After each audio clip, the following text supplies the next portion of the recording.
আজকের এই বিশাল জাতীয় ছাত্র সমাবেশের ইতিমধ্যেই পল্টন ময়দান উচ্চ করে জিরো পয়েন্ট থেকে নাইটিঙ্গেল পর্যন্ত, হাইকোর্টের চত্বর থেকে মতিঝিলের শাপলা চত্বর পর্যন্ত এবং বঙ্গভবনের সড়ক থেকে ফকিরাপুল পর্যন্ত ছাত্র জনতায় এক বাঁধ ভাঙা জোয়ারের সৃষ্টি করেছে।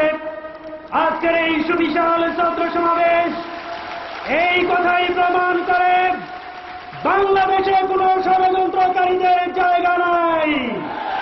সম্মানিত সুধীমণ্ডলী, প্রিয় ছাত্র বন্ধুগণ, এ পর্যায়ে আপনাদের সামনে বক্তব্য রাখবেন এই সুবিশাল ছাত্র সমাবেশের সংগ্রামী সভাপতি, বাংলাদেশ ইসলামী ছাত্র শিবিরের সংগ্রামী কেন্দ্রীয় সভাপতি,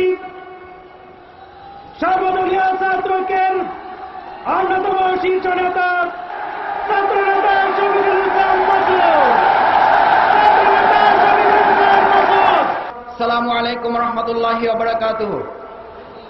আমরা আজকের আমন্ত্রিত সকল অতিথিবৃন্দকে আন্তরিক অভিনন্দন জানাই। সাথে সাথে সারা দেশের ছাত্রদের প্রতিনিধিত্বমূলক অংশগ্রহণে যারা এখানে সাড়া দিয়েছেন। আজকের এই সুন্দর আয়োজন মূলত ইসলাম এবং দেশবিরোধী ষড়যন্ত্রের বিরুদ্ধে। আজকের আয়োজন শিক্ষার সুষ্ঠু পরিবেশ নস্যাৎ করার জন্য যে চক্রান্ত চলছে তার বিরুদ্ধে একটি জাতিকে সচেতন করার জন্য ছাত্র সমাজের একটি গুরুত্বপূর্ণ ভূমিকা। সেই ভূমিকার অংশ হিসাবেই সচেতনতার জন্য প্রয়োজন জ্ঞানের শক্তি, সচেতনতার জন্য প্রয়োজন আদর্শের শক্তি। ইসলামী ছাত্র শিবির আজকের এই জাতীয় ছাত্র সমাবেশের মধ্য দিয়ে জ্ঞানের শক্তির বলয়ে গড়ে ওঠা, আদর্শের শক্তিতে গড়ে ওঠা একটি ছাত্র সমাজের অংশকে নিয়ে নয়, আমরা প্রতিনিধিত্ব করার মধ্য দিয়ে আগামী সুন্দর সোনার বাংলাদেশ গড়ার জন্য এই বিশাল জাতীয় ছাত্র সমাবেশ প্রমাণ করেছে এই দেশ নিয়ে কোন ষড়যন্ত্রকারীদের বাংলাদেশের মাটিতে এক মুহূর্তের জন্য দাঁড় করাবার সুযোগ দেওয়া যায় না। ইসলামী ছাত্র শিবির মেধা এবং নৈতিকতার সংকট পূরণে ঐতিহাসিক ভূমিকা পালন করে যাচ্ছে বলেই অপপ্রচার পাহাড় সমান সীমাবদ্ধতাকে সামনে রেখে নয়, পাহাড় সমান ষড়যন্ত্রকে মোকাবেলা করে এদেশের মানুষের ভালোবাসা এবং সম্প্রীতি নিয়ে আমরা যে আজকের আয়োজন করেছি আমাদের বিরোধিতাকারী নয়, আমরা কাউকে প্রতিপক্ষ মনে করি না। আমাদের প্রতিযোগী আছে, আমাদের প্রতিপক্ষ নেই। আমাদের প্রতিযোগীদের বলব, আসুন আদর্শের লড়াইয়ে পেশি শক্তি নয়, আদর্শের লড়াইয়ে চরিত্র এবং মাধুর্য দিয়ে আমরা বাংলাদেশকে গড়ে তুলি। বাংলাদেশকে গড়ে তোলার ক্ষেত্রে চরিত্র দিয়ে আমাদেরকে মোকাবেলা করার শক্তিকার অর্জন করার সুযোগ নেই। ইসলামী ছাত্র শিবির আজ বাংলাদেশের মাটিতে 2001 সালের নির্বাচনে এই দেশ মানুষের আশা এবং প্রত্যাশা পূরণ করার জন্য, জাতির প্রত্যাশা পূরণ করার জন্য যে ঐতিহাসিক ভূমিকা পালন করেছিল, 2007 সালের নির্বাচনকে সামনে রেখে ইসলামী ছাত্র শিবির অতিমাত্রায় রাজনৈতিক ভূমিকা নয়, ছাত্র রাজনীতিতে সচেতন রাজনৈতিক ভূমিকা পালন করে সকল গণতন্ত্র এবং দেশের ষড়যন্ত্রের বিরুদ্ধে ঐক্যবদ্ধ ভূমিকা রাখার জন্য 7 সালে আমরা তার দ্বিগুণ প্রস্তুতি নিয়ে বাংলাদেশের মানুষের পাশে দাঁড়াবো। আজ তাই আসুন ইসলামী ছাত্র শিবির সেই সংকট পূরণের জন্যই ভূমিকা রাখছে বলেই আজকে ভারতের পক্ষ থেকে ছাত্র শিবিরকে যে সঙ্গীবাদের সাথে আমাদের সম্পৃক্ততা দেখানো হয়েছে, আমরা বলবো আমাদের বিরুদ্ধে মিথ্যা অপবাদ দিয়ে বাংলাদেশের মানুষের প্রতি আমাদের আস্থা নষ্ট করতে পারেননি, বরং বাংলাদেশের মানুষ ধরে নিয়েছে এই দেশের স্বাধীনতা রক্ষায় ইসলামী ছাত্র শিবির একটি বড় শক্তি হিসেবে আত্মপ্রকাশ করেছে। আজ তাই বলবো, ইসলামী ছাত্র শিবিরের এই কর্মী বাহিনী ইসলামী ছাত্র শিবিরের সাথে একাত্মতা পোষণকারী ছাত্র সমাজকে আজ উদাত্ত আহ্বান জানাবো। আসুন বাংলাদেশের প্রত্যেকটি ছাত্র সমাজকে, প্রত্যেকটি ছাত্র বন্ধুদের কাছে আল কোরআনের আহ্বান পৌঁছিয়ে চারিত্রিক এবং মাধুর্য সৌন্দর্য দিয়েই আমরা সকল ষড়যন্ত্রের মোকাবেলা করতে চাই। সেই আহ্বান জানিয়ে এবং সকল ছাত্র সমাজের কাছে আমাদের আকুল আবেদন নিয়ে পল্টন ময়দান থেকে আমরা ফিরে যাব। আল্লাহ রাব্বুল আলামিন আমাদের এই সমাবেশকে সফল এবং সার্থক করেছেন, সেই জন্য আল্লাহর কাছে শুকরিয়া আদায় করে আমার বক্তব্য শেষ করছি। আমি সংক্ষিপ্তভাবে তিনটি বিষয়ে তোমাদেরকে এবং তোমাদের মাধ্যমে বাংলাদেশের ছাত্র সমাজের কাছে দৃষ্টি আকর্ষণ করার চিন্তা করেছি। প্রথম হল, ছাত্র হিসেবে ছাত্রদের ব্যক্তিগত এবং সমষ্টিগত দায়িত্ব কর্তব্য হচ্ছে নিজেদের ক্যারিয়ার বিল্ড আপ করা,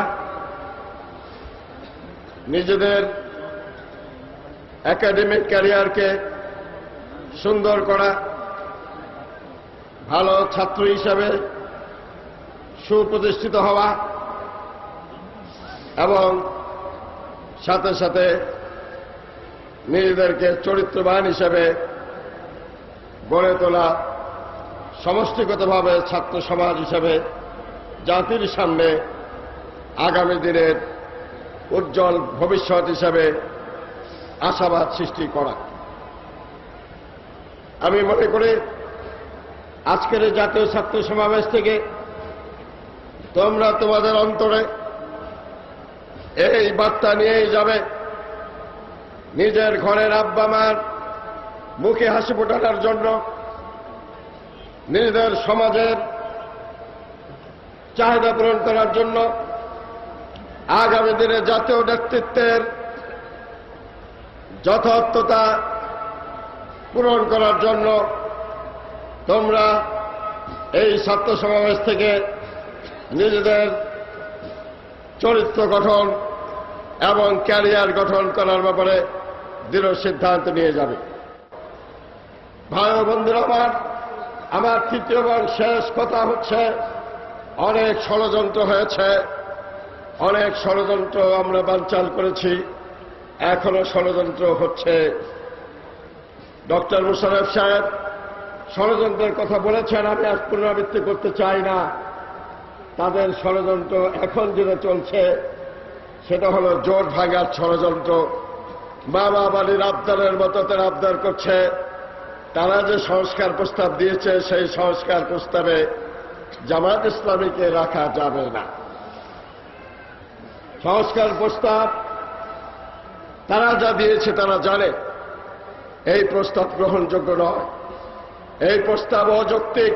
আমরা বলেছিলাম এরপরও খোলা মন নিয়ে আসেন, শর্ত মুক্ত মন নিয়ে আসেন, আলোচনা করে যদি যুক্তিপূর্ণ কথা প্রস্তাব দিতে পারেন আমরা বিবেচনা করে দেখব। কিন্তু সেই সৎ সাহস তাদের নাই। তারা এই সংলাপকে অবলম্বন করে আরেকটা ষড়যন্ত্রে মেতে উঠেছে। সেই ষড়যন্ত্র হচ্ছে জোট ভাঙার ষড়যন্ত্র। সেই ষড়যন্ত্র হচ্ছে জামায়াত ইসলামী সহ ইসলামী দলগুলোকে বেআইনি করার ষড়যন্ত্র। অতএব আমরা পরিষ্কারভাবে বলতে চাই, আপনাদের কথা শোনার জন্য জনগণ আমাদের ভোট দেয় নাই। আপনাদের কথা অনুযায়ী, আপনাদের ফর্মুলা অনুযায়ী দেশ চলে না, চলবে না। সংগ্রামের জন্য আমরা প্রস্তুত। সাহস থাকে, শর্ত বাদ দিয়ে আসেন। জামাত ইসলামের সাথে আগেও বৈঠক করছেন, এখনো তো লজ্জা কেন? এত দিগবাজি কেন? আপনার দিগবাজি বন্ধ করে সুজাসুজি আসেন, ভদ্র মানুষের মতো আলাপ করতে চাইলে আলাপ করেন। আর তা না হলে ওই লম্ফ জম্প, ওই সমস্ত হুমকি ধমকি জনগণ চিনে, আপনাদের কোনো হুমকি কাজে লাগবে না। বন্ধুরা আমার, ষড়যন্ত্র তারা এখন সর্বশেষ যেটা তারা নিতে যাচ্ছে সেটা হলো আমাদের মধ্যে ভুল বোঝাবুঝি, ছাত্রদল ছাত্র শিবিরের মধ্যে ভুল বোঝাবুঝি সৃষ্টি করে আরো কিছু খেলা যায় কিনা সেই ষড়যন্ত্র এখন তারা পাকাচ্ছে। সেই ষড়যন্ত্র তারা পাকাচ্ছে। আমরা বলতে চাই, আগের ষড়যন্ত্র যেভাবে বানচাল করেছে তেমনি আগামী দিনের ষড়যন্ত্র আরো কঠিনভাবে বানচাল করা হবে।